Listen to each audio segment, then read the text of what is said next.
On est Siman Pétet, et bon, voilà. Alors, on n'a pas terminé en vérité Saïf Aleph après Chatzot. Il faut savoir une chose, que normalement, le temps, ouais, c'est Chatzot. C'est quoi Chatzot? C'est midi, c'est le soleil au zénith.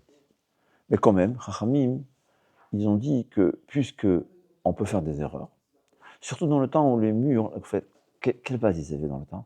Ils voyaient le mur. Dès qu'on voyait l'ombre, c'est que le soleil a commencé à se pencher. Mais dans le temps, les murs, ils étaient épais vers le bas et fins vers le haut. Donc c'était difficile, grâce au mur, de savoir si on a dépassé le midi ou pas. Surtout au Beth Amikdash, où les murs étaient réellement épais.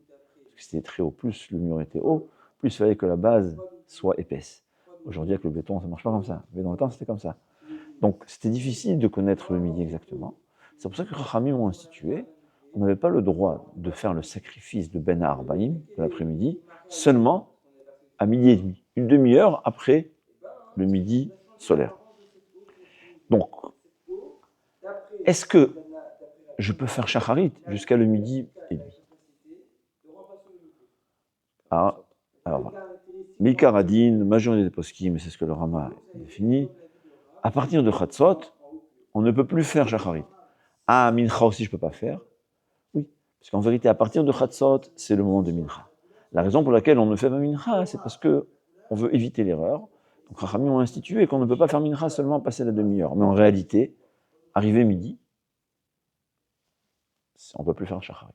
Mais il y a des avis uniques, pas uniques, on va dire minoritaires, et très peu qui pensent que non. Que puisque Chachamim ont institué que jusqu'à partir de midi et demi, on peut faire Mincha, avant midi et demi, tu peux encore faire Shacharit. C'est la raison pour laquelle quelqu'un qui ne connaissait pas la halacha et il a fait le Shacharit après Chatzot, avant la demi-heure, Yetzaï de Chova, il ne doit pas refaire la tefila. Mais a priori, on n'a pas le droit de le faire, parce que c'est Sefek Berachot, c'est un doute. La seule solution qu'il y a, qui est ramenée, c'est pas évident, mais comme ça, le Tzlach ramène, il dit qu'est-ce qu'il va faire. Alors, dans le cas où quelqu'un n'a pas fait Shacharit jusqu'à présent, bémézid, ça veut dire volontairement, ça ne dérange pas de faire Mincha, il faut savoir que la halacha, elle est qu'on ne peut pas rattraper. Quelqu'un qui n'a pas oublié Shacharit, il ne l'a pas fait volontairement, il a raté Shacharit, il ne peut pas se rattraper et faire Mincha 2 fois.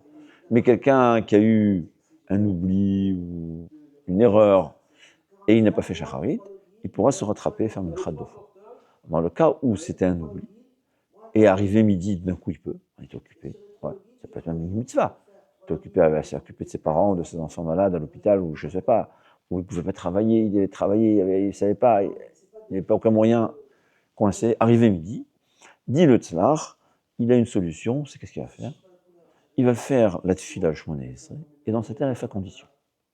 Si je peux maintenant faire Shacharit, ça sera Shacharit. Si je ne peux pas Mincha, maintenant c'est en tant que Mincha. Et il va attendre la demi-heure qui est passée, et là il va faire une deuxième fois le Shmoneh Esrei, et il va dire, si ce que j'avais fait avant c'était Shacharit, maintenant c'est Mincha. Et si ce que j'ai fait avant c'est Mincha parce que je ne pouvais pas faire Shacharit, alors maintenant ma prière sera le remplacement de Shacharit, le rattrapage de Shacharit qui est valable aussi. C'est ça la solution. D'accord. Maintenant on a vu combien c'est important de faire attention, de faire la tefila au bon moment aussi.